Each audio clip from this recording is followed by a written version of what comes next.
This week, we're joined by our sister pod, 5 Takes on the 5 Stripes, as we discuss the contentious season ticket holder gifts, and we preview the big 2024 home opening match. We get into all that more coming up. Before we get into it, become part of the notification squad by hitting the bell next to the subscribe button on YouTube. Welcome to the show, 5 Stripe fam. I'm AJ, and joined by always by Michael, and also you might see, if you're watching the video, new faces here. 5 Takes on the 5 Stripes. Glenn and Jennifer, come on down. Thank you guys so much for joining. And yeah, we will be talking everything LA United right now. But before we really get into the nitty gritty, shouts out to our Patreon and our highest level players on there who definitely, you guys are legends for being as loyal as you are, and yes, much love to you all. But yeah, so let's get into the news, and yeah, I mean it's basically a little light. Let's be real. It's not a ton has happened the past week, but the U.S. Open Cup is official. We heard the rumors last week, and we will be one of the 8 MLS teams that will feature in the 109th edition of the U.S. Open Cup, the tradition. But not every team, the league does not feel the same way that nope. There is tradition.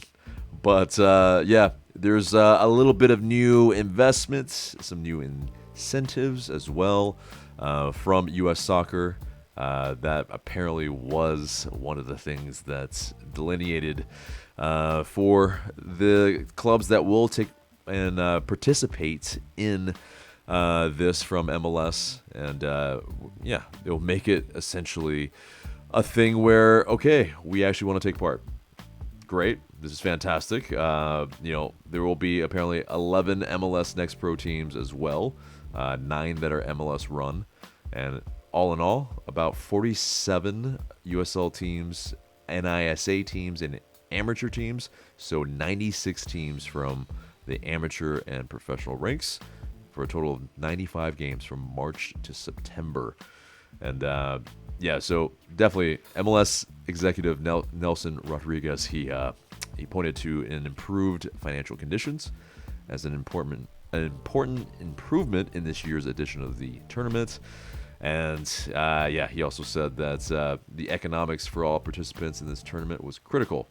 So yeah, it seems like it was definitely money motivated for the U.S. Open Cup to continue, because the Leagues Cup, obviously, yeah, the league saw as more lucrative and something that they could control, and maybe didn't take away, because also the travel, as well as some of the other things that MLS teams have to pretty much subsidize. It's a lot. It's a lot of money that they are essentially maybe losing. But yeah, we'll go around round table real quickly. We'll go from Glenn, Jen to Michael. Yeah, what are your thoughts on us back in the U.S. Open Cup? I'll try and be short. I'm happy that we're back in. I'm happy that MLS teams are back in, even if not all of them. I don't think this is going to be a permanent solution. I don't think this is how it's going to look next year. Jennifer brought this up when we talked about it on last week's 5-a-side. There's an easy way to fix this problem of how do we fit more matches in? How do we run 2 domestic cup tournaments like every other major pro league in the world does? How do we fit this in our schedule? Relax the salary cap rules and the roster rules, and then you can have kids play. You can call up from your affiliated teams, your twos, what have you, and you can then play these matches without burning your first team. So I hope that is the eventual solution to this problem, because I don't want to see the U.S. Open Cup go away. I think it's a great tournament. It's fun. You know, when a lower league team like a Tormenta or Union Omaha, we love when the Murder Owls go on a run. It's great. It's fun. And it's important too, especially for those lower league teams, that to get that exposure and the money. So I think it can get better. We need more investment and more effort from MLS, who was in charge of promoting this tournament from the get-go and didn't. So if it's not as big a deal as it should be, maybe they should take a look in the mirror, MLS perhaps. It's worthy of it. It is the oldest running competition in this country. It's important, and not just because we won it and retained being champion unnecessarily. For 3 years, it's a good tournament. I'm happy to be back in it. I hope we take it seriously. I would love to win it again. And it's great points. It's selfishly, I think we should want this competition to continue because it would cheapen it if, in the future, MLS teams were not part of it. And so, Agreed. you kind of, biasly want us to be part of it, I think. But I want everyone to be a part of it. I think it's important. I think it's an important tournament for the growth of the game in this country, and I think you can balance that with this new Leagues Cup. I don't think either has to take priority over the others.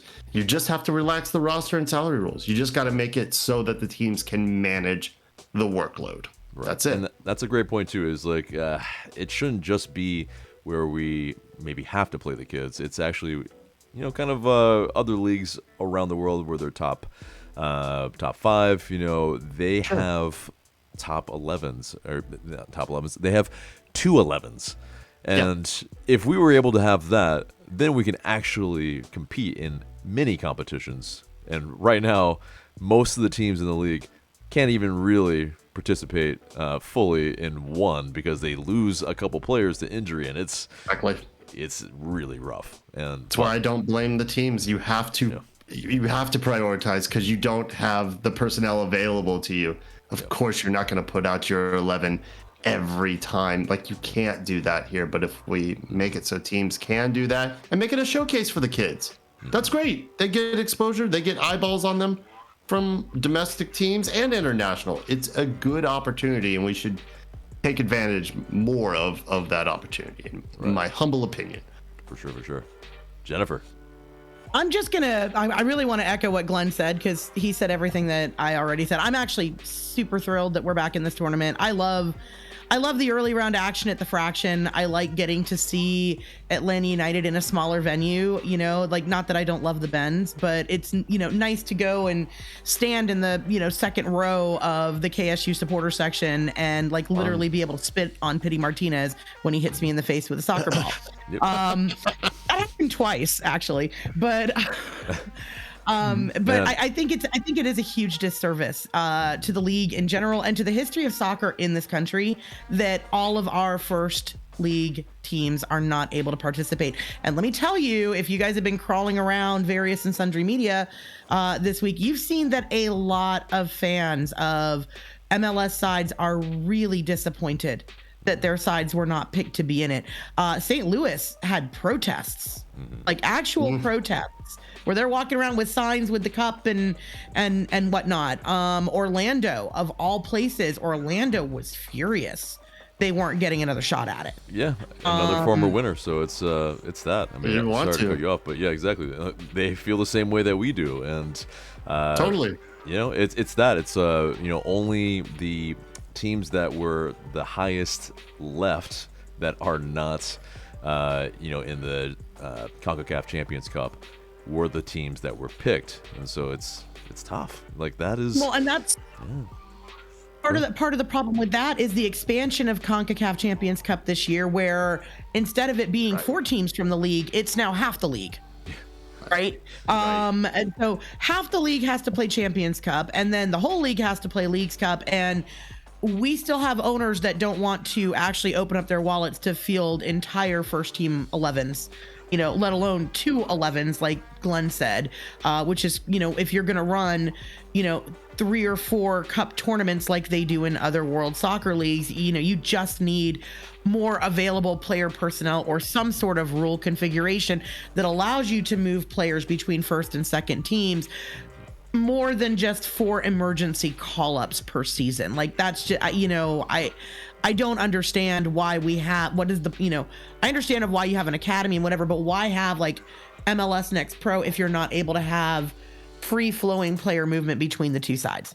I don't understand that at all. I also think U.S. soccer and MLS and the USL Championship, and to some extent NISA, need to work harder to go after larger sponsor investments, right? It's not the FA Cup in England, it's the Emirates FA Cup. And anybody want to take a guess how much it costs Emirates to name the cup after themselves? I mean, it's a good penny. Yeah, it's a lot. I don't know it, but it's a lot. But in terms of growing soccer visibility in the league, like, MLS is what, 30 years old, 28 years old this year, 29 years old, something like that. And there's been other incarnations of first team soccer in this country since like the 70s and then the 60s, but it's never been the US Cup. The Open Cup is the thing that has always been there. And the cup set thing, the cup set vibe is such a real breathing thing that engages people like nothing else does with any sport. And it's true of any sport. People want to see an underdog. I really wanted to see Lionel Messi get assigned to go play South Georgia Tormentor or the Birmingham Legion, right? Like, and imagine what continues to happen when you have these superstars going to, middle of nowhere Kalamazoo, Michigan, or Erie, Pennsylvania, or Charleston, or what does it do for the visibility of the sport in this country? I think it's absolutely stupid to not acknowledge that and invest in that on the part of both MLS and the U.S. Soccer Federation and all the other people that are involved in putting this tournament together. Yeah. I mean, you have the GOAT in your league, and basically you do away with a competition that would really, I think leaps and bounds make some of these communities, they would have a lifetime of memories from that one game that they played against whichever, Lionel Messi, whoever. And it's ridiculous that it's taken away. And next season hopefully it's a different story. But Michael, what were your thoughts? Oh, he's too busy going to Hong Kong, Tokyo, Qatar and Saudi Arabia. So, that's the kind of trade-off they're looking at, is trying to make more money that way. I mean, it's like a small rinky-dink town in the middle of the United States versus those types of things. I think they'll obviously pick one or the other. So I think I'll add maybe three things to this, because most of everything has been said so far. I think that I saw one thing in the news that I believe is still the case. I haven't confirmed it, but it was something along the lines of the MLS Next Pro teams, if one of them wins the Open Cup, that team is not going to go play in the CONCACAF Champions League. Instead, the first team will take their place, which I think is a load of rubbish. If they won the tournament, they should be able to go on and play in the CONCACAF Champions League. Absolutely. So I thought that was a little ridiculous that they're going to pull that bait and switch on them. If those teams won it, they should deserve to be in the CONCACAF Champions Cup tournament, not league. And so the second thing I want to say is that I'm very proud that Atlanta United is able to be in the Open Cup continuously since our get-go, and we're not one of the teams that have been cut out from it. We can etch our name along the sides of all the other teams that have continuously played in this since their inception, and that's something to be proud of. So I would be annoyed, just like St. Louis, if we weren't on that selection as one of the teams to play in it. And thirdly, I think just a little bit of commentary on like the logistical aspects that we were pontificating on a bit, was that I don't know if this is true, but it kind of seems like this, in that this is a gambit of sorts and we talked about this a couple episodes ago when this kind of first thing came out. Seems to be a little bit of a gambit by MLS to try and force the USSF to try and get their tournament to do, like, invest more in it. This is, seeing the Open Cup try and push MLS around is like seeing, like the tail wagging the dog. And I believe that what they're trying to do is put pressure on USSF to put more money and funding in these things. And hopefully, as Jennifer said, go after bigger investors in order to accomplish that goal, because they don't want to put their teams and their players, who are these high marquee level talents, in these types of competitions when they believe that they're not going to get much out of it, versus shipping them off to like Hong Kong and things like that. So, it's a strange kind of dirty business tactic to basically be like, we're gonna pull out. We're gonna basically force you guys to come up with a way to incentivize us to come back in. And then if, we are forced to play in some regard, we're going to do it begrudgingly. We're only going to send our next pro teams and things like that. And then maybe next year you'll wisen up and make it more worth our teams to participate in. So it's all just not exactly the way I like to see companies do business, but this happens all the time, unfortunately.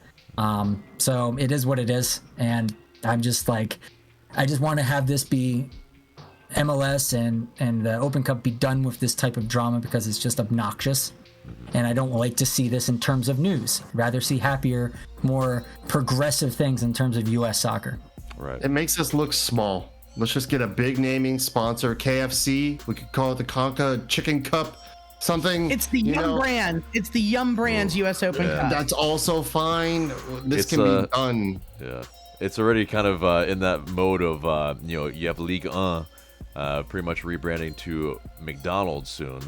And I love it. This shit's embarrassing. Like, I don't know, man. Like, yeah. Like, at least McDonald's is like a huge global brand. So it's like, okay, I can get behind that slightly. But naming your league, man, I don't know. It's just tacky. But there's also that aspect of it where Uber Eats, like, not really that big, but they were, of course, Ligue 1's. I think it's, everything is money motivated, of course. And that's the crux of it, is that MLS didn't want to be subsidizing the tournament anymore. And, okay, fair enough. Message heard. U.S. Soccer is, I think offering more now.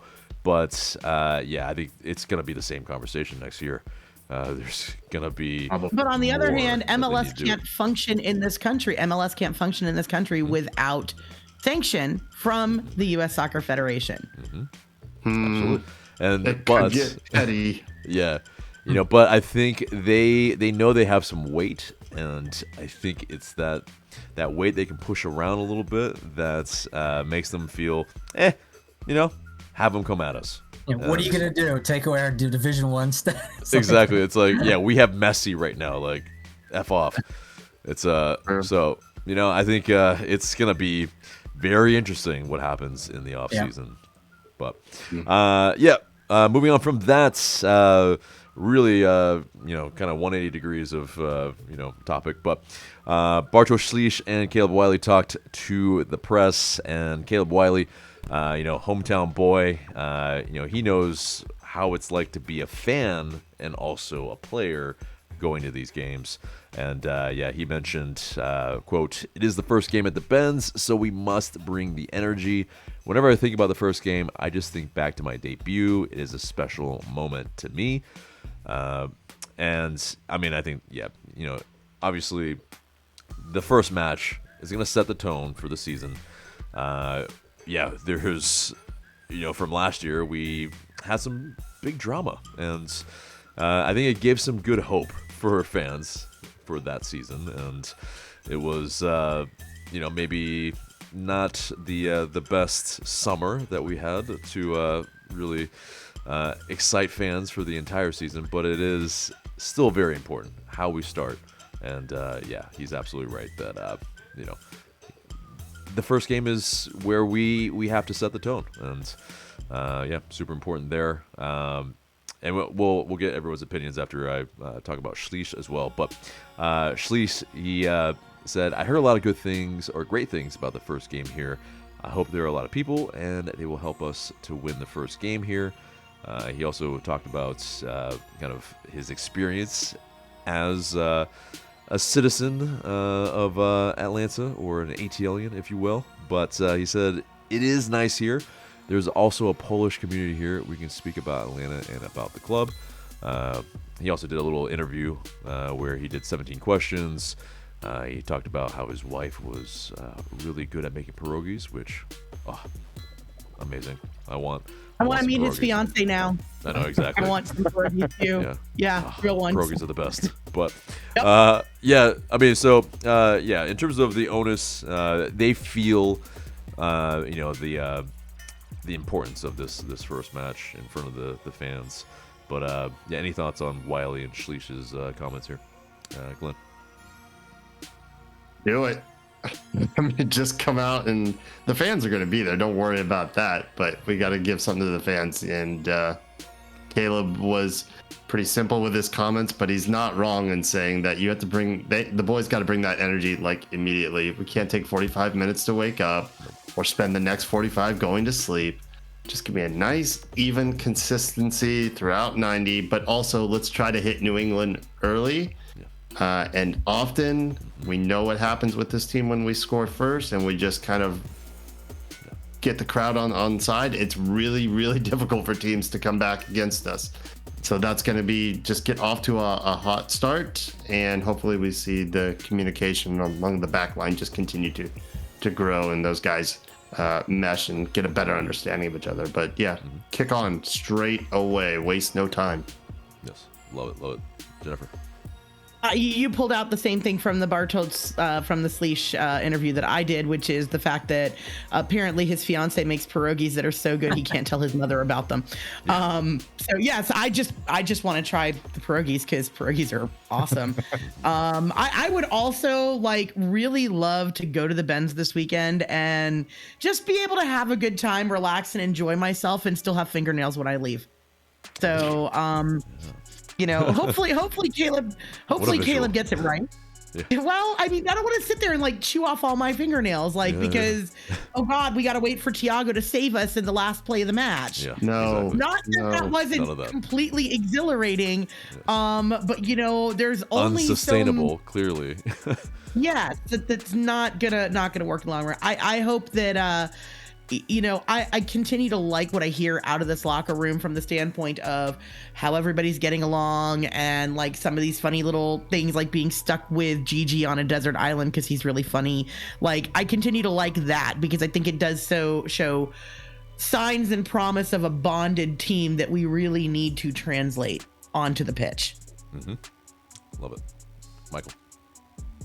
I think we're going to, like Caleb is indicating, I think this team's going to come out and blow the doors off of New England early on. And I think that they're going to ride 2 or at least 2 goals into halftime, and then probably some more in the second half. And I think they keep a clean sheet too. So cool. I think it's going to be pretty devastating win from us. Just don't give away too much. We have a preview later. So. Yeah, I know, but it's just I think it's gonna be like, I don't think New England's ready. I think this is gonna be like a hurricane to them. It's gonna be wild. I think that Bartos is going to be, and any of the new guys are gonna be blown away with the energy and the just tenacity that the team is gonna have and that the fans will have. It's gonna be an incredible opener, I think, for us. One of the things I think we'll remember. Ooh, okay. I love the positivity. Okay, and as well, I mean, speaking of the Benz, in August apparently there will be 2 new premium offerings: the Chairman's Lounge and the Stadium Club, and yeah, it will be very interesting. That's going to be even more bougie for the bougie hipster fans that want to really spend a lot of dough like that. But and so it's going to be amazing to see like how bougie that truly will be in August. But yeah, I mean, I will take donations of said bougie experience, by the way, while we're on the subject. You know, if anybody wants to host me in bougie land, I'm all for it. You are many things. Bougie is not one of them. But yeah, I mean, stone crab, all the other stuff that the premium offerings have. It's stone crab's really great. That's the thing. Yeah. Shellfish. I love it. But anyway, moving on from that. So Liga MX will be the All-Star Game opponents in 2024 at lower.com field in Columbus. And so, I think, some continuity from last year, and, obviously Glenn was giving some thumbs up. What are your thoughts? Absolutely. So much better. Like, I'm tired of European clubs coming over. We don't need that anymore. It makes the league look small. When Arsenal comes over, City comes over, yeah, any club team is going to beat up on an all-star team or national team, probably, unless you have like incredible players, because you just have that cohesion and understanding. You're a team. You're playing together every day. I love the like all-stars versus all-stars, and there is a little bit of rivalry going on between Liga MX and MLS, and we know how unkind the press can be in Mexico to anytime a team from their country loses to a team from this country or Canada. Like, it is not great for them. So I like this. It's a much better way to do it. Or another way, if you ever wanted to do like an East versus West type thing, that's great. I'm all for those types of competitions. I just was very much over the European teams coming over to face us and embarrass us. This is better, and it's more entertaining. I'm looking forward to it. Yeah, I'm not gonna lie. I thoroughly enjoyed seeing my Arsenal defeat us. Yep. Save it for another pod. I know, but it's that too, though. The clubs that we have played in the past. Well, the one that was in Atlanta, we actually drew them. Juventus. It's true. So it's true. It's things are a little bit more magical down here. Well, it's because we had Almiron and Martinez. Exactly. That's just, Mm-hmm. And and he scored. Exactly. That's the thing. That was the difference. But man, I wish I could find an Almiron All-Star jersey from that game. I wish I could get that jersey. Those were good-looking kits from that year. Yeah. Actually, I liked that jersey from that year. That was a good one. Yeah. Shame that Ronaldo couldn't make the trip, but there you go. Yep. BS. Shocker. Jen, your thoughts? I don't love All-Star games. I just don't. I don't. I just feel like the only thing I want from an All-Star game is for all of my players to come back healthy. Yep. Okay, fair enough. I just can't. It's just never been a concept that I really can get behind. Like, I don't know. It's not a format that works. I just don't feel like it's a format that works great for MLS unless you're going to do an East versus West and actually showcase the talent that we have in this league. I don't know why we keep having to bring in external leagues to like prove our mettle when we did this in the NHL and we brought the Soviets in and let them kick our ass several times, but like why do that? I don't get it. We've got great talent here now finally. Like, we're not starved for talent in this league anymore. I don't know why they got to go out and bring it in externally other than to shill for the Leagues Cup and try to make it relevant to today's soccer fan who struggles to find relevancy in Leagues Cup. So unless you have these little player on player rivalries that build up from things like this, it kind of means nothing. And I get it. Good point. It's a really good point about Leagues Cup. It might feed into that, like, part of the calculation of deciding. I like it. I like Liga MX All-Star, but that might have been part of MLS. I'm sure. Well, I mean, that they announced the Leagues Cup thing with an All-Star game that had to do with the Liga MX side, and then we did the Liga MX All-Stars last year leading into Leagues Cup. Now we're going to do it again this year. So I get it from it. It's very symbiotic. And for the viewership that I believe the league is trying to go after in the Latinx market, right, makes a lot of sense because you're going to have a lot of extra eyeballs that want to see their hometown stars. Yep. Does that mean I want Gigi and Thiago and Gregerson and, half the side going out there to possibly get injured in a match that means nothing? Not so much. Not with the way the league is and how brutal the schedule is. And, while we had the whole conversation during the U.S. Open Cup about how stretched these rosters are to begin with, why do we need this? Mm-hmm.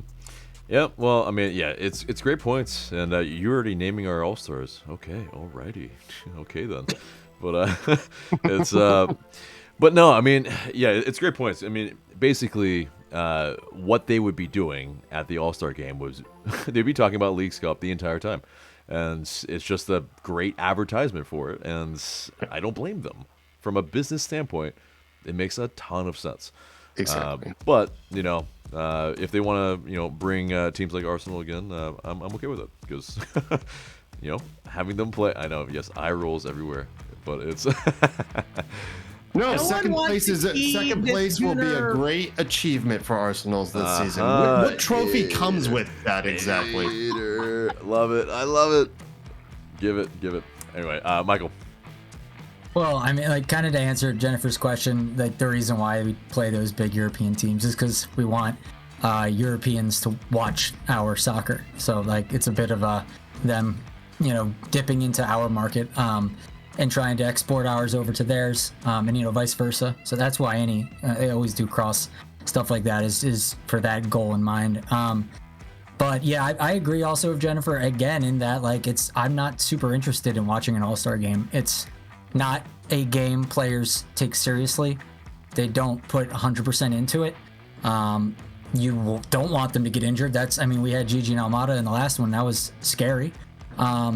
And I was just happy they didn't get injured. I honestly don't care if they score or if they do well or anything. Honestly, there's nothing to gain out of it.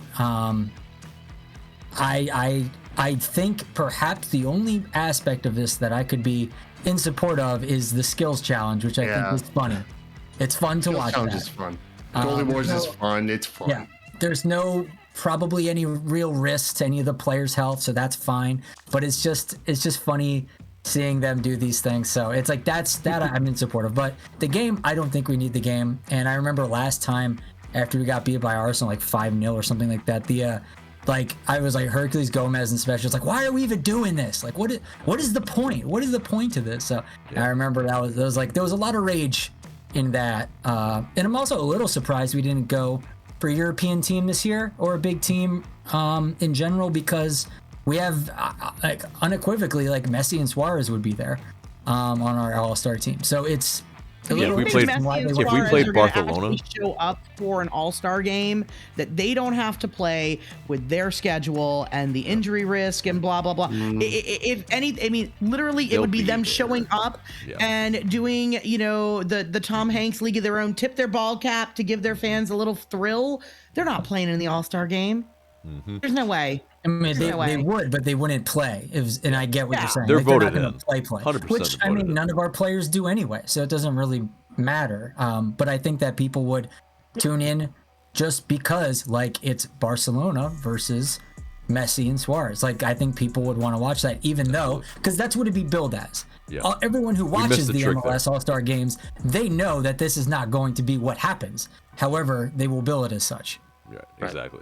I mean, I feel like we do this as a sop to make us be more like existing mainstream pro leagues in this country, so we can be like the NHL, we can be like the NBA, we That's can be 100% like right. baseball, Yep, it's right? the Like, oh, American it's something point. that's expected because it's a professional sports league. Well, you Really know who good doesn't point. have an all-star game? The biggest professional sports league in this country, the NFL. They got rid of the Pro Bowl because people were getting hurt and nobody wanted to do it. And it was after the whole season that actually mattered. Yeah, it's right. meaningless. So if okay, so it's cool. You can go to, the players went to Hawaii. They had a big old party and they played some touch football. I could get on board with that where it's not going to impact my season.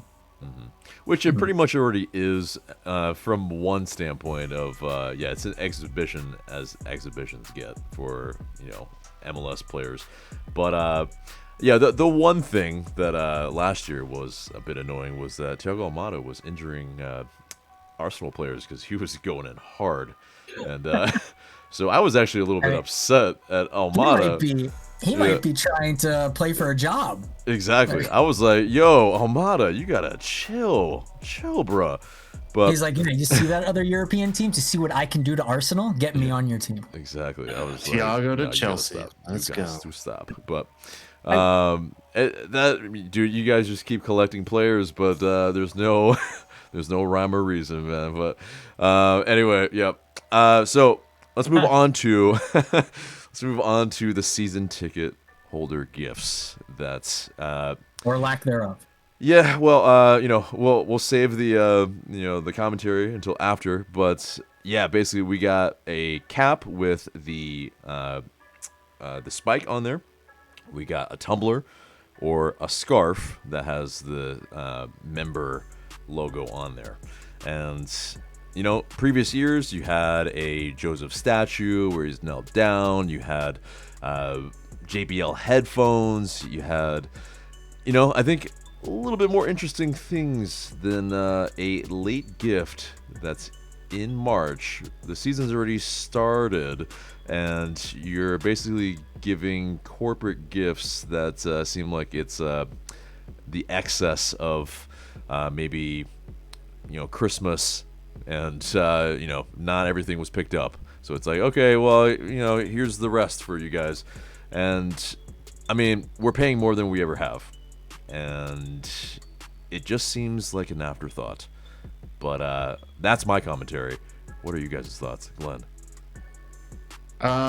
First I'll take a guess at what everybody got. I went with the hat. Michael, I'm gonna guess you went with scarf. Jennifer, I think you went with scarf, and I'm gonna say that you went with the tumbler.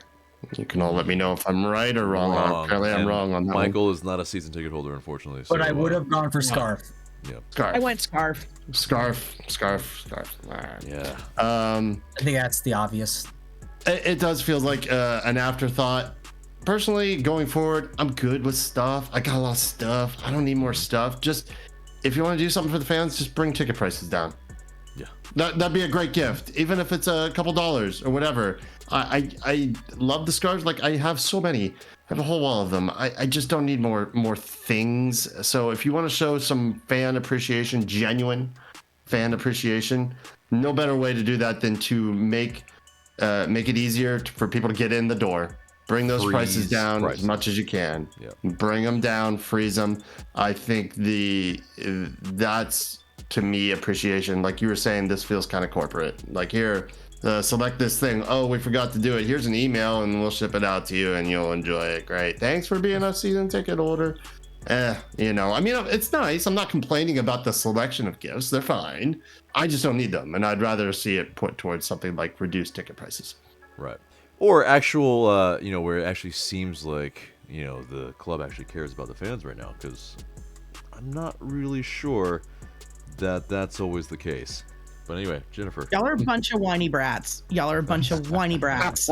I knew it was I'm so coming. sorry. Yep. I'm Go so ahead. sorry. Go You ahead. get free tickets to any away match you want to go to. It's true. Free. You do not have to pay for them. You get them for free. Forget Miami. Forget any other match. The two matches you're going to actually go to, which are Charlotte and Nashville, that's $100 right there It's worth true. of free tickets. But the one I actually Okay? want to go to would be Miami in Fort Lauderdale. So it's like, but we And can't do there's that. nothing. Now they didn't say no, and I'm No. gonna go on public record with this because this is something I do actually know about.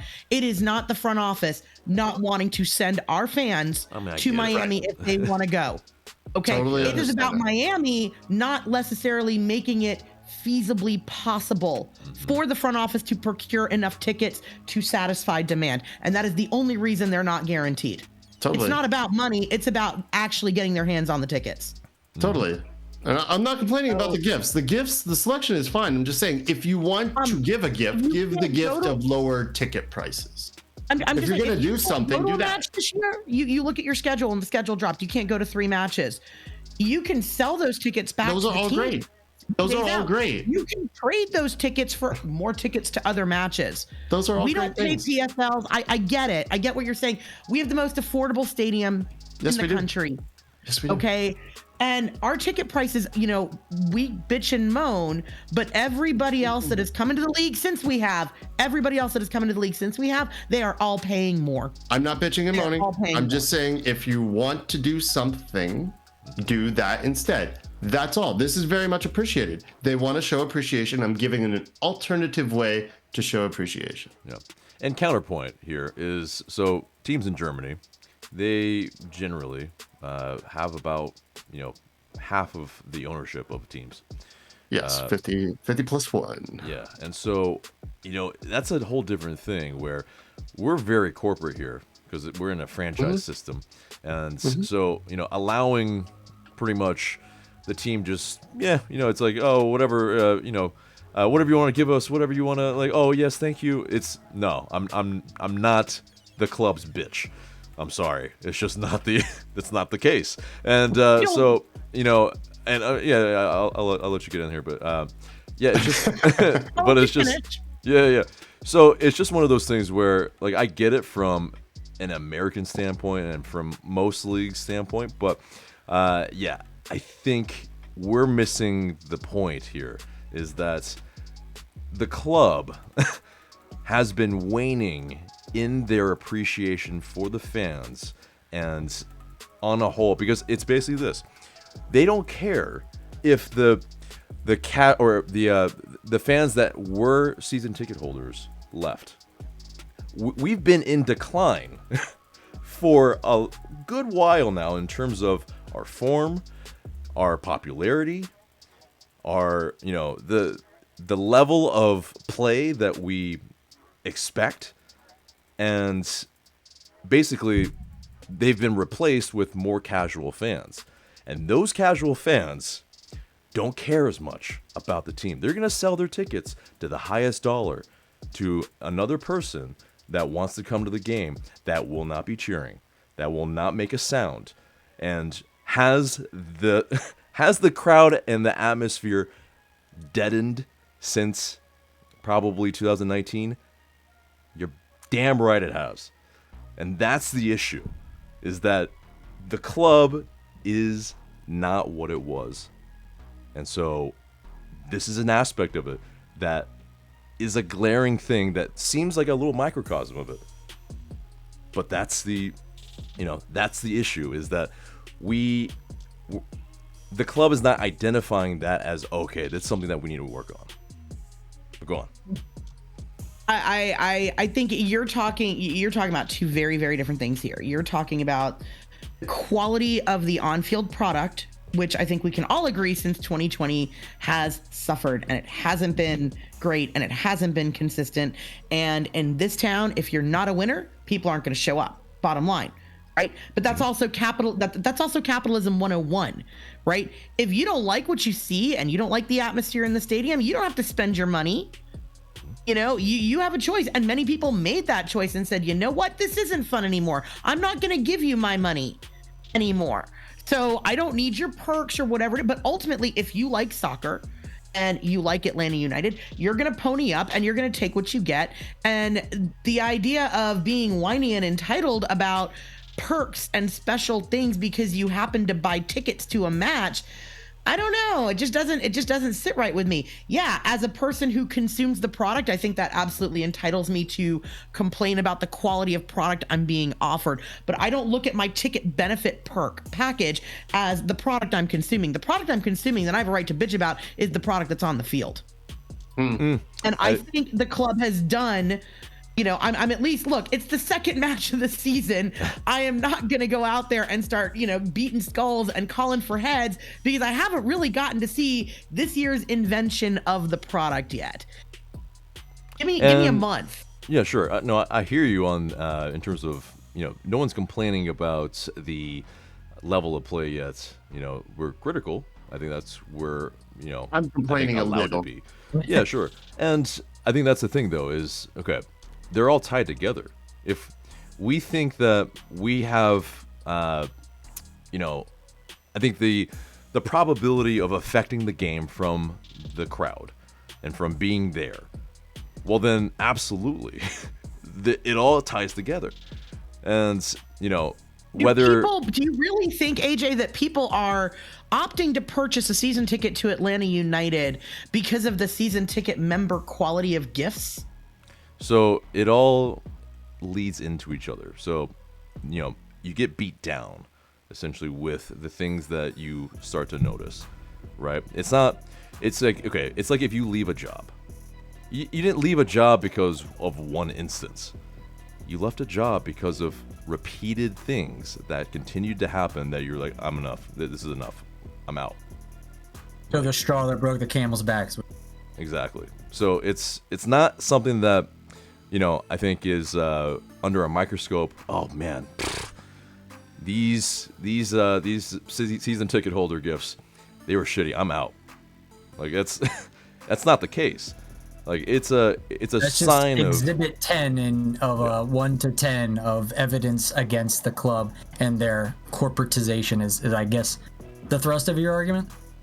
pretty much. And I mean, I think there's more nuance to it. We don't need to dig in But our heels. I do on want this, to push back about one point is that you said the club doesn't seem to be making any kind of stride to address some of this stuff. And I think they are with hiring back Skate to come back to do Skate more Nottingham. community involvement. So I think that that's at least a indication of some kind of forward momentum in the right direction. So there's that. And then also to take my opinions now about this the thing, which I didn't get because I didn't pay for them, but I still have an opinion on them because I think two things. The first thing is that, and these are not serious criticisms. I just will start by that preamble, but the spike on the hat is slanted, and that really bothered me. I'm like, if I was going to go after that hat, it's got to be straight. I don't know why you would have it slant. It's just like it just bothers me. Stylized, It's Michael. very weird. It's very weird. I didn't like that at all. And what was it? What was the second thing? I don't know. I was waiting for too long. I forgot the second one. So I got the most important point in. Yeah, I mean, and no, I appreciate all the If you really thoughts. want to gripe about something, don't gripe about the quality of the offering.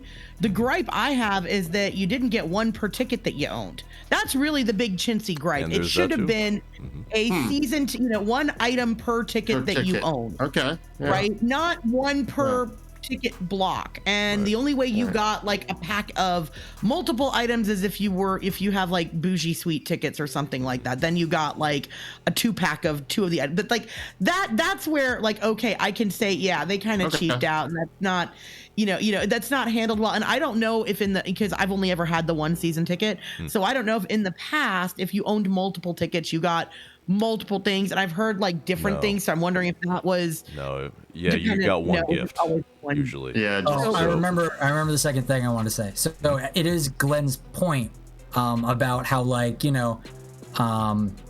if you are working at a corporate job and they give you like, hey, instead of giving you a raise or everyone a raise, a blanket raise across the board, we're gonna put in a foosball table.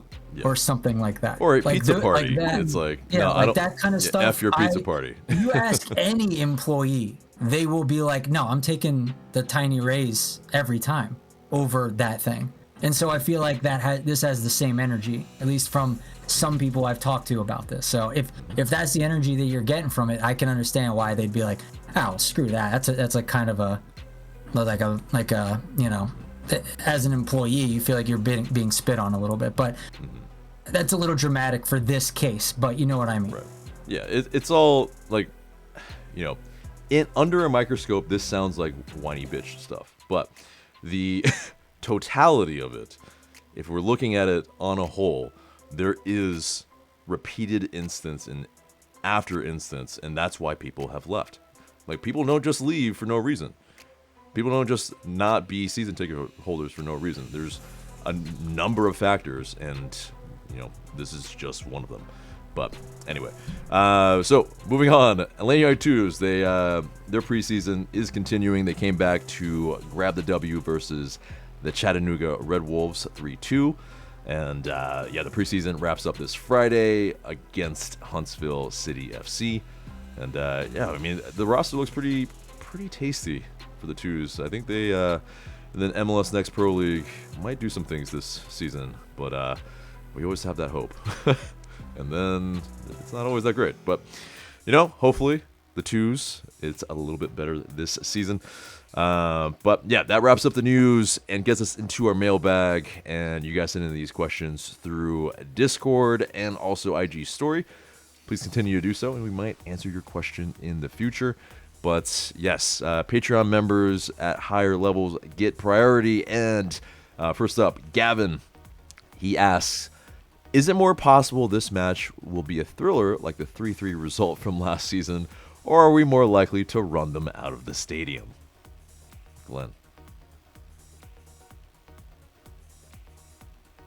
So I'll go first real quick for Glenn. Seems like, he Sorry, I was distracted. I've got the women's Gold Cup game on simultaneously. No So worries. I'll just say real quick, because I've kind of already said it. I think we're Yeah. going to run them out of town. Okay. All right. Yeah. I like it. Yeah, Glenn, do you think it's going to be a thriller, or is it going to be we run them out of the stadium? I think it's going to be tighter than we're all expecting or hoping. New England badly needs a league win. They're 0-2. They're doing well in CONCACAF. They're doing great. But they're going to come in here with a point to prove. And if we think we're just going to run them out of town, I think we got another thing coming. I think we win, but I don't think it's going to be a drubbing. Please let me be we wrong. don't have a point to prove? Oh, totally. I think our point is sharper. So Yeah, your lips to God's ears, brother. Yeah, indeed. Yeah, without giving away score lines, Jennifer. Sharp, pointy objects. I like it. Okay. Next up, Drew. He asks, "Do you see us using a different formation this season? If so, what could you see us using, and what would you like to see us try?" Glenn. Nope. I don't think we're going to see much difference. I think Gonzo is going to do what Gonzo does, and we just have to hope that now that he has the best possible iteration of Atlanta United, arguably that we've seen since 2019, I think is fair to say, that it takes hold and the players understand, and we go on and win a cup. Mm-hmm. Okay. I just want to add to that like I don't know, like we can put out we're 4-3-3. I don't think it ever really looks like a 4-3. It's so fluid with the press and the personnel that we have and the game state situation to like get hung up on formation is you're looking at the wrong thing. You know, formation only really matters in like FIFA, like EA FIFA or whatever, but like it doesn't in practical application. I don't know that it's the biggest impact maker on a match.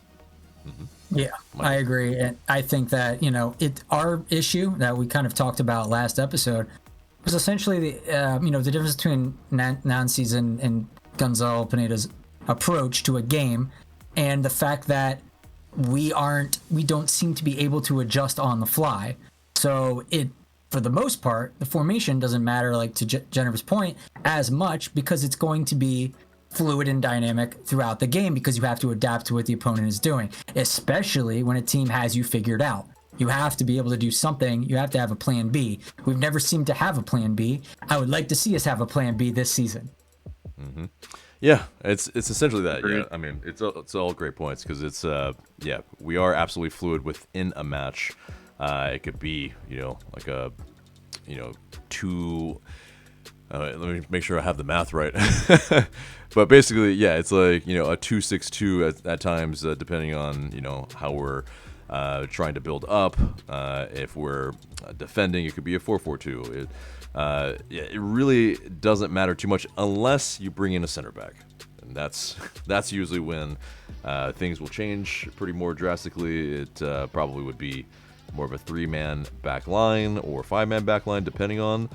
And okay, if we do that, I don't know if we have the depth to do that. It's just not wise, I feel like, to actually have all 3 center backs on the pitch to start the match because you have one person. And it's not the style we tend to attack with either. Yeah, and you have one person on the bench essentially to cover for any of that. I don't know. I have the. I have my reticence at that, and especially with 2 left footers, probably because it would probably be Abram. I mean, maybe you bring Noah Kopp in if you're in a pinch. I don't see that, and then you have to take away an attacker. Like, do we really want to? No, we don't like to adopt defensive formations and stances. We are, for the most part, attack. So that just seems antithetical to what Pineda likes to do. Right. And so, yeah, it's okay. I can see it maybe as a kind of last ditch at the end of matches where, we're protecting a lead or we're trying to go for another goal. Yeah, that's probably the only time I think the actual formation from the actual starting 11 would change. But let's see. I mean, this kind of gives away a little bit, but we'll ask it anyway. So Connor28, Leagues Cup Guru, quote unquote, asks, "Do y'all think we see Cohen start on Saturday?" One. Not a chance. No. Vehemently says no. No, he saved a penalty. He's Brad's I think it's a very hard maybe. I think it's a very hard maybe because looking ahead, look, Cohen's going to have to come in at some point. Why not give Cohen the best environment and atmosphere to succeed? You've got, Orlando on paper should be better and tougher than New England. We have juice against Orlando. Why not bring Cohen out to start a match that's going to have a natural big vibe energy jump because it is the home opener and it's against a team that on paper we should be better than. So you're setting him up for success and confidence as opposed to having to come in and figure out the league on the fly. Mm-hmm. It was the reason that many people said that Guz got the start in Columbus is because Cohen has not played an MLS match before. And to throw him into an environment like they were going to see at Columbus was probably not the smartest move. All due respect to Goose, who probably merits the start just because of history and, owning the captain's armband and being the Goose that he is. Maybe it's better to save him for Orlando. Just throwing that out there. You could justify it. I just don't think we'll actually see it. There's justification for it. Totally. I would not be opposed to it. I just don't think we will. Right. I think it's a great point there. It's the whole bouncing back and forth between goalkeepers game to game. It's a little unprecedented. Sans maybe a couple teams in the world. So it's definitely it's Chelsea. tough to see. Yeah, exactly. Yeah. Also Brighton maybe a little bit as well, but Brighton as well. Yeah. But anyway, Michael. So I went to a meet and greet with Cohen, Sleece, and Stian Gregerson recently, and I asked him if he's going to be starting, and he said maybe. So that does not answer that, unfortunately. But hey, it's not a no. Maybe there's a chance. Yeah. You're telling me there's a chance. Yeah. So that was unfortunate. I couldn't get the inside scoop from him directly, but I will have to just wait until next time to see if I could, get that out of a player. So. But it's a good argument for either goalkeeper at this point, in my opinion, because Brad did well. He's earned another start. And it's a bit of a tribute to him and, being there for the opening day, essentially in the home opener. I think he would like that. Fans, for the most part, I think would like that, except for the people who really don't like him, which is a very vocal group. But, I think I honestly, this and last game, I said that I don't think goalkeeper selection is going to matter very much for either game. We were always going to lose in Columbus, and I think we were always going to win against New England. So those were my things, and I don't think the goalie will be the difference maker in either of those matches. Remains to be seen. I was right about the first one, but who knows for this. Now for Cohen, I think. Jennifer made a good point. I think I brought a similar point up in a previous episode, in that you don't want your first foray out into MLS to get slapped by the reigning champs, and then for people to kind of get down on you a little bit. You want them to, you kind of want to give them throw them a bone first, give them an easy opponent for them to knock around, get their confidence, and then the fans get behind them. They're like, wow, this is a really great performance. This is great. Good. I think you set them up for success that way. I think that's just better, healthier, more better environment for them overall, strategically and psychologically for the player. I think that makes a lot of sense. So I feel like this would make a lot of sense to put him in Cohen. But again, Brad has some good arguments for him too. So it could be either way. I don't know. And again, I don't think it matters in this game. Yeah, fantastic. I'm 100% with you on the it not mattering analysis. Goalie is not going to make or break our season this year. Definitely not this game. Yeah. No. I think, it's, I think it remains to be seen how much of an impact that Josh Cohen will make. But yeah, it's some great points. I mean, because, basically, you get the romanticism that's maybe not every player really got when they left. Joseph Martinez, looking at you. But, Brad Guzan. You want to see him probably, if you're at least, moderately a fan of Brad Guzan, get that walkout, being the captain, and it's meaningful, and he'll remember it forever. And I think, I mean, but from a competition standpoint, there's arguments for and against, obviously. So it's all, yeah, it's a tough argument, and I look forward to who we actually pick in the starting 11. But getting to another question, which I mean, staying on Guzan, from IG Story, Gustamaruki asks, why is Guzan still in the lineup? I think this pretty much answers that. We don't probably need to go too far. Very vocal group of people. Absolutely. So yeah, we answered that. We'll move on. This one's a doozy. We'll ask it. Kieran Greenway 27 asks, what is it going to take for LA United to get back to the championship level again? In 2 sentences or less. Glenn. I'll do you one better. I'll give you one word: consistency. That's it. Okay. Consistency. We've been up and down. If we just do the basics well, just be consistent, we have the best team we've had since 2019. Just be consistent. We'll be fine. Jennifer. I'm going to quote my favorite sports quote ever. Play your game. For Brooks. Play your game. You do that. Yeah. There's no stopping us. Yeah. If we can play at home like we do, if we can play on the road like we do at home, there it is. So. Yes. Michael. Psychological hardiness. Get the players to just not fall apart psychologically. That comes with maturity. That comes with experience and veteran leadership. I think those were things we were missing, and I think we have them now. So I think that we absolutely have a shot at being more consistent, because I do agree that we have as good of a roster as like 2019.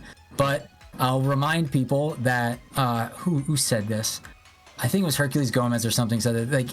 Someone said it, that yes, we have as good of a team as we could have in 2019, but all of the Eastern Conference has gotten significantly better as well. So even if we are as good as back then, which could be the case, we may not even have the results like it, because everyone else has gotten really dang good too over the last 5 or so years, which is very frustrating, because it's like keeping up with the Joneses. But so maybe my answer has to be a little bit of, we also need to be at least somewhat lucky too. Yeah. Well, and surprise, A little bit. But just saying, surprise, Charlotte's won 2 matches. Toronto's won, or Charlotte had a draw and they won. Toronto's 2-0. I believe Montreal is 1-1, and they were supposed to be the bottom feeders. Yeah, and it's also this, it's an early start to the season, and that's we know that MLS is a very forgiving league. And looking at you, Sporting KC, you cannot win your first 10 and still go. Exactly, and still beat the the West leaders, and crazy. It's why we watch this league, but it's also the helter skelter of it. But all right, last question comes from Michael Muller. How long until Pineda out? We are not dangerous going forward as a team. Yeah, I know. Love it. I love it, right? After match day 1. But, we're going to be asked this every week. Might as well answer it the first week. And, Glenn. Yeah, realistically, the summer transfer window. But results have to be very poor.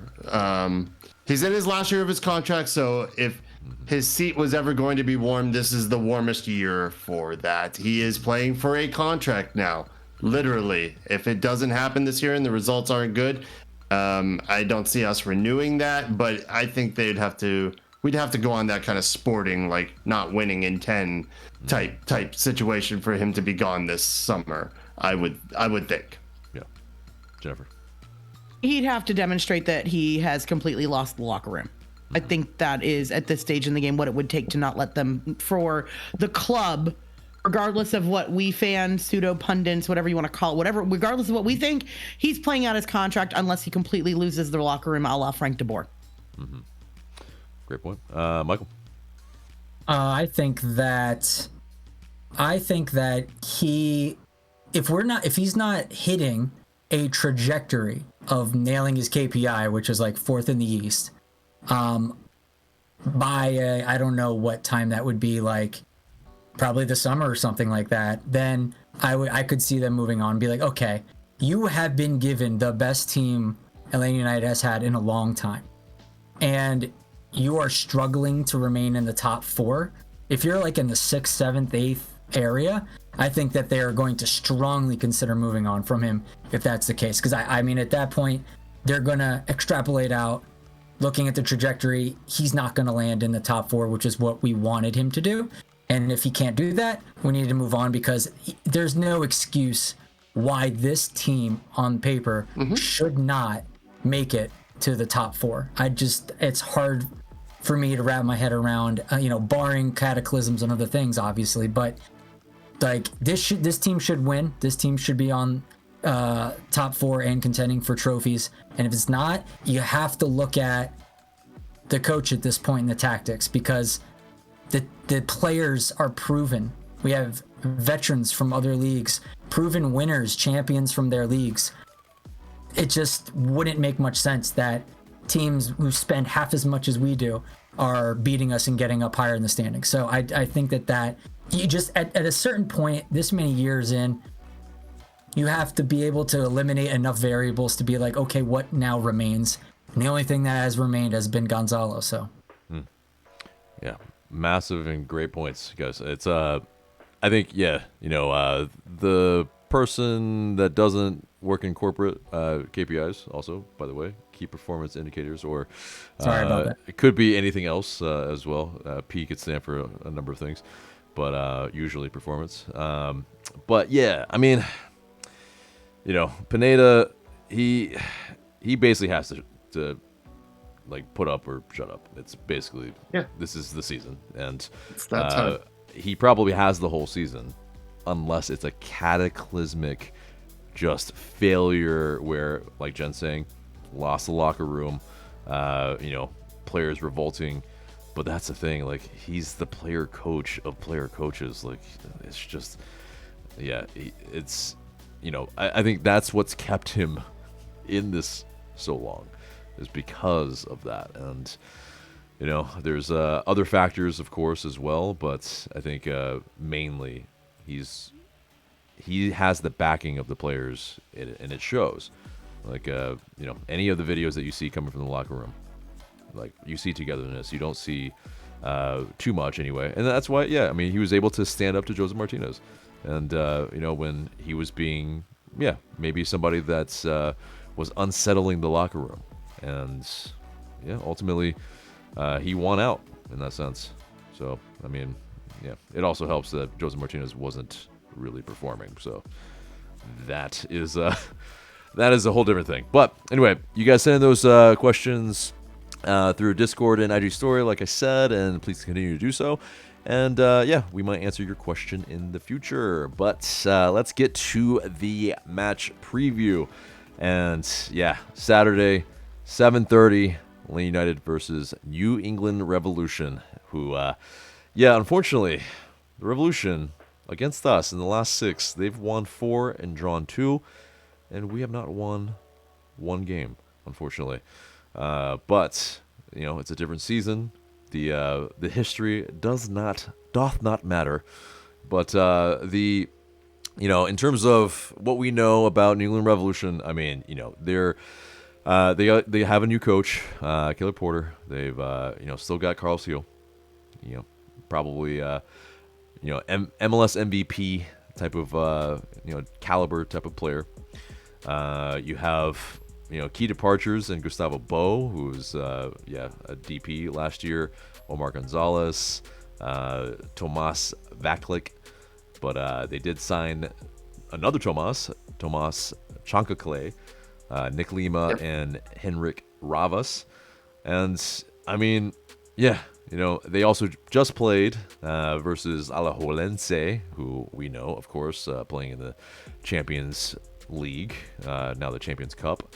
They were able to beat them and were able to pretty much coast, which they get a little bit of they get a little bit of that, I guess, match sharpness, and especially having, gone 0-2 in the in MLS so far. They're a team that has something to prove, like we've said, and this is gonna be a very, very kind of tasty matchup that will, have a couple of teams very motivated. But yeah, I think looking at the predictions from the pundits across MLS, soccer.com, they have them as low as 10th and as high as 6th only. So, a team that finished 5th in the Eastern Conference last season, not too many people are high on them. And I guess they're proving it maybe in a sense with the early form. But yeah, for us, it's going to be very interesting. I mean, yeah, let's go through kind of our, I guess, expectations of this match in terms of, from a playing standpoint, what we might see. Glenn? I don't know. Everybody seems to be very high on this one. Not just Michael. I think pundits. Everybody feels like this is going to be ours. Man, I don't know. I'm nervous about it. To be honest, I know both teams. We both have things to prove. Like, we definitely don't want to start out 0-2. We want to make the Bens a fortress. So I think we will come out fighting, but New England's a good team. They have a very good coach in Caleb Porter now. He's won things at multiple clubs. So I think they had an unfortunate start to their league season, that red card. But they've done well in CONCACAF. They're going to be mildly rested. You could look at it two ways. Are they going to come in tired, or are they going to come in rhythm? It depends on who you ask and what players you ask, and how, some players just prefer to let's play every 3-4 days. And if they rotate. I'm feeling good. I'm rotate a little bit. I'm feeling good. Let's keep going. As opposed to us, we had that weird bye week straight away just because of the odd number of teams in the league this season until San Diego starts next season when we have 30. So I don't know. I could see it going either way, honestly. I think we will score goals, but I'm just not super confident in us getting a shutout, convincing victory. And I don't think that's necessarily because we're a bad side or we're not going to play well. I think New England's going to come in and give us more than I think some are expecting. Jennifer? I'm in Camp Glenn on this is not a statement win. This is not going to be the exclamation point. I think we're still acclimating the squad. We have a completely new defense. So I think that is going to, there's only so much you can replicate in training. You got to get gameplay. You have to get game situation against opposition where you don't know them so well that you can kind of guess what they're going to do. I think that's going to take 3 or 4 matches for especially the midfield duo to get it together. Given where Sleesh Miyomba combo looked match 1, which, I definitely feel like that was kind of the weak point for me. Like, when I go back to the Columbus match, that was the big thing I was expecting a lot more from that I didn't get. I think the time on the training pitch is good. I don't know if it's enough. I do think that the difference maker in this one's going to be Thiago, where now he's had time to work with said midfield combo and the new defense, and that should, having him more integrated with the squad from a training standpoint, I think that should open up space. And, again, it's a match we should win. I just don't know that we're going to win it handily. And we don't have Miguel Berry to count on for a wonder goal this time. I'm just saying. Yeah. So Berry blast. We're gonna have to work hard on this one. We can't bank on the man anymore. He's out in LA. So. That's probably what got him, because he scored against LA Galaxy. It's wild. He just showed up with the reel. It was very short. Yep. Michael. Yeah, like I said, I think we're going to completely fold New England. I think that they are not looking very strong.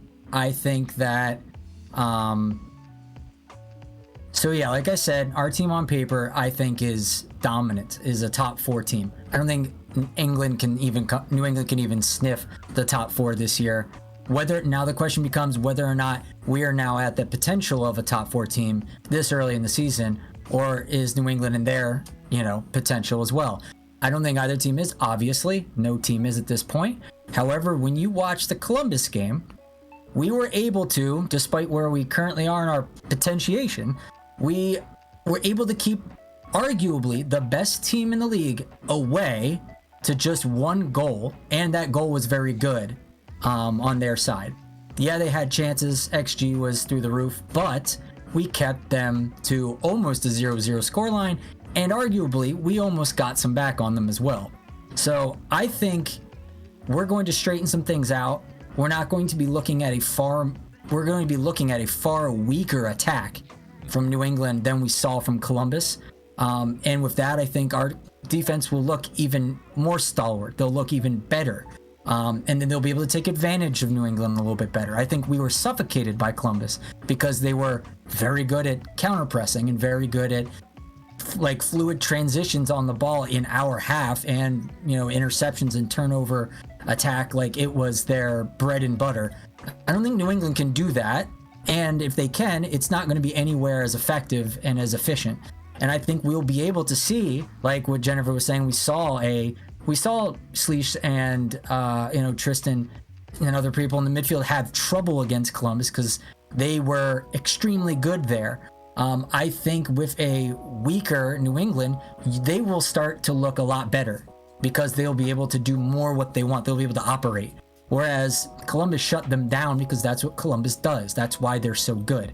So I think we may see what Columbus did to us do to New England. But I think we have a far more, maybe not far more, but at home, I think we score goals. Columbus does too, but I think we can score 3 or 4 goals on a team when we get in our groove. I expect us to, I'm not going to give away a score line yet, but I think we're going to beat this team, and I think our defense is going to look significantly better because it'll be under less pressure. I don't think we're going to see a soft goal in this game. Not that the goal in Columbus was. And I think our offense is going to click, and they're going to score 1 early, and it's going to landslide, and New England is going to get in their head and go, all right, this one wasn't for us tonight. All right, everybody hold Michael accountable. He's saying another 7-0. Another 7-0 victory against New England. Another touchdown. Okay. I'm all for you. I just want my free burrito if that's how we're playing. I missed those. Right. Yeah. I know. Now it's only a cup of cheese. No, it's just a cup of cheese. Okay, AJ, why aren't you coming down on Moe's? Because I hate Moe's. Free burritos. I don't care about the Moe's. Let's be honest. Moe's. You don't care about a damn scarf either. Yeah, I don't. I'd rather have a free burrito than a scarf. Yeah. We live in Atlanta. We need the thin scarves because I am not. Yeah. When am I rocking a scarf regularly? It's a handful of times in my lifetime. I'm not. I've brought some scarves to the stadium. I always leave itchy, hot, frustrated. I'm just nah. I'm not bringing scarves. How many anymore. Burritos could you actually eat? How many from burritos? Moe's? 0, because I don't like Moe's. So anywhere else, probably closer to 1, a whole 1 in one sitting, because But anyway, I mean, all really, really great points. Something that stood out, I think, is the difference in the midfield that we'll be facing. We won't be facing an all-timer, and we won't be facing a championship level, another center mid as well, in Aiden Morris. So Nagby, he had a recent photo where he had all 4 of his championship rings on his hand, and it's just dog. That's it is quite the flex, and I'm upset that it's the rest of them aren't with us because didn't it spell taco? You put them all on, so it's spelled taco. Exactly. I know it's insane. Yeah, I know, right?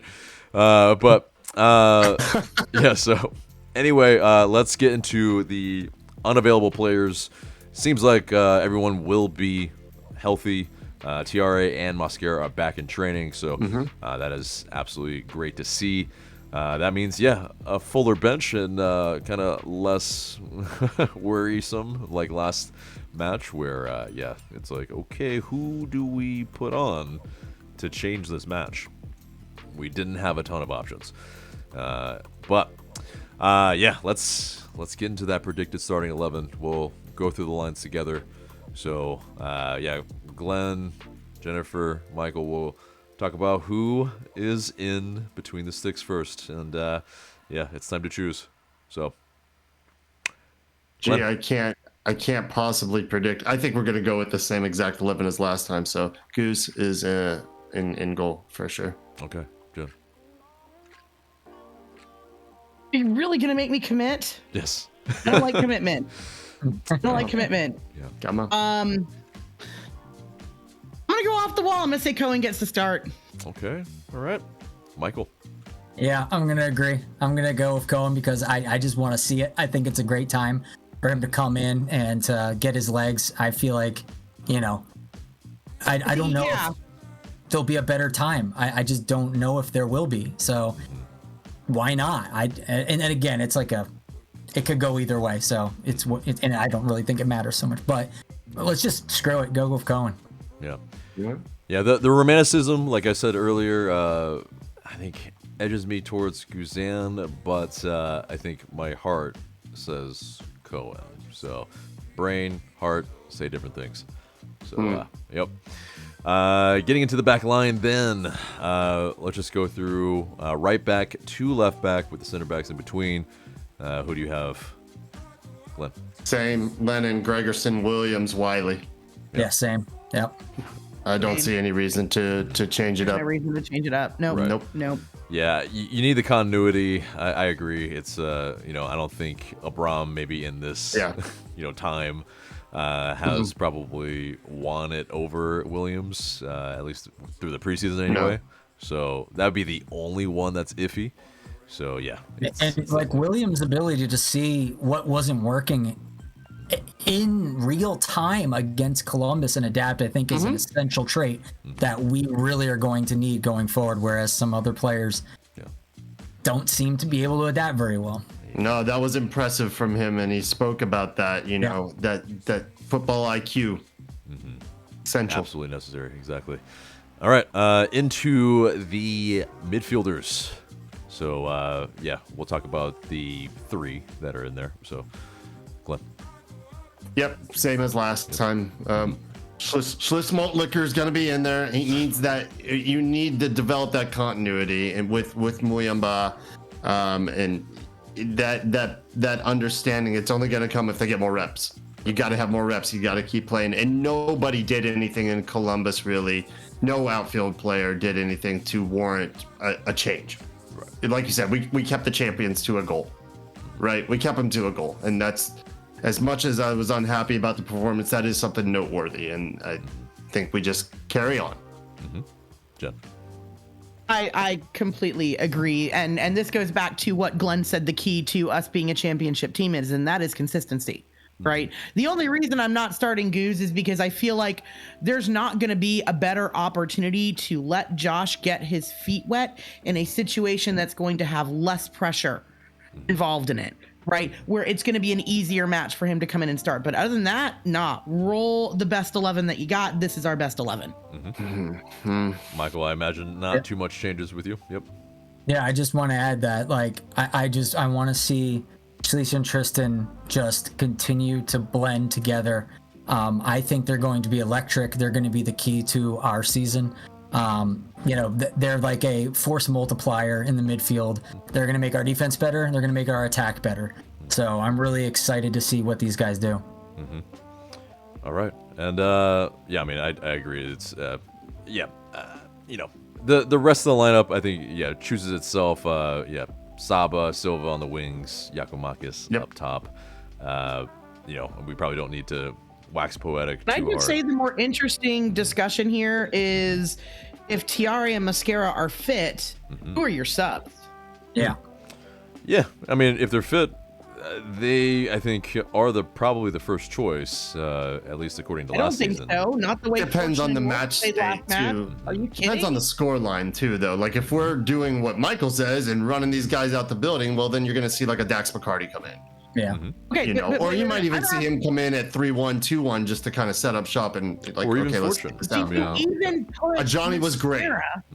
You even put Mascara and Tiare in the reserves because Fortune and Wolf have been playing so well. You're not pulling Firmino out. You're not pulling Cobb out. I mean, are you sitting? You know, McCarthy, who was brought in to like shut down 2-1 matches and things like. Who are you leaving off? Bring those two in. Good problem. Yeah, it's a great problem to have. I think it's probably what you feel like you might be short on in fitness, maybe in some areas. And so, I think, Wolf versus Mascara, I think Mascara has proven last season that he was more of the impact person off the bench, even though Wolf did score some goals, sometimes in routes, sometimes in, kind of opportunities that we really needed a goal. So, I mean, it is a tough call, but I feel like you want to get them integrated. Wolf already got some minutes. Fortune already got some minutes. Tiare Mascara at home, like we say, with Cohen, it's a good time to get them integrated. Yeah. And so it's a tough call. I mean, that's, it's a good problem to have, I would say. And so, definitely. Yeah. In terms of the 11, that's how we look. Most of us, well, half of us, I guess. Guz or Cohen. And then Lennon, Gregerson, Williams, Wiley, Sleesh, Muyamba, Saba, Almada, Silva, and Yakomakis up top. But it gets us to the time of the score prediction. Glenn, what do you got? 2-2. 2-2. Woo! Oh, boy. Yep. So lots of goals. 2-2. Like we play well. We play well, but we're not there yet. Do we get leveled or do we level the score? We level the score. I think we concede first. But I think we show some fight and we come back and we take the lead 2-1 and then Carlos Gil hits us in the 90th again. Breaks our hearts again. I hate you that's what so he does. much, Glenn. I know. I hate me too. I don't like this either. I have to live with this. I don't like being this way. Yeah. I hope I'm wrong. I really do. But I think 2-2. Okay. Jen. I think you've been smoking too much Chelsea crack. I think we win 3-1. That's also informing my perspective. Chelsea. It's fair. It's fair. I think 3-1, but I think that third goal comes in stoppage with New England throwing everything they got trying to equalize. And I think New England is going to really, really fight. And it's going to be one of those, I'm going to have no nails left until about the 75th minute when we get the second one. Okay. Michael. Pretty much exactly what Jennifer said, except for 3-0. I think that we're going to keep them off the score sheet. Okay. Like, I guess I'll add that I think that the temperament of this game, I think, is going to be very important. I think the team is going to come out really, really I can't even find the word, like, not just motivated or tenacious or, focused. I think they're going to be like Super Saiyan or something. I think they're going to be like, this is the game to make Atlanta believe again. Like, we want to go out there and be like, here's the new brand of Atlanta United. Here's what we're about. Let us introduce you. And I think that that's what they're going to try and strive for. So that's where I'm getting the optimism from, because I believe that hype. However, whether or not they can live up to their own expectations is something we'll find out. But I think that, that's their intended goal. I think they intend to massacre New England, and I hope that's the case. But and I mean, to go a little bit further, I think it's telling and worrying if it is like a 2-2 draw. I mean, I would say us winning 2-1 is even a little worrying. I think this is a team I think we should be putting away. If we're having trouble with teams like this, I think we're going to have a rough season. Like, you gotta at some point have to have teams that you just put to the sword and have some wins to go, look, we're a good top 4 team. I just don't know that we're gelled enough as a team with all the new players and everything like that to start putting the sword to teams that we should put the sword together. I think it's just a little early for that expectation. Well, I mean, I think our attack is absolutely the same attack from last year, essentially. So I don't think there should be any reason why we don't, knock 3 or so by them. I think it's maybe her point It's is the defense is the question. So, yeah, of course, always. But it's the match sharpness, and if we're able to cohesively piece that attack together, which we, from one match, it wasn't there. So definitely that's the question: is can we do that this match? I think it's a 3-2 win for LA United. But yeah, the defense is still okay. We're figuring it out. And I don't think it's gonna be the defense's fault per se in terms of like proper that defensive line.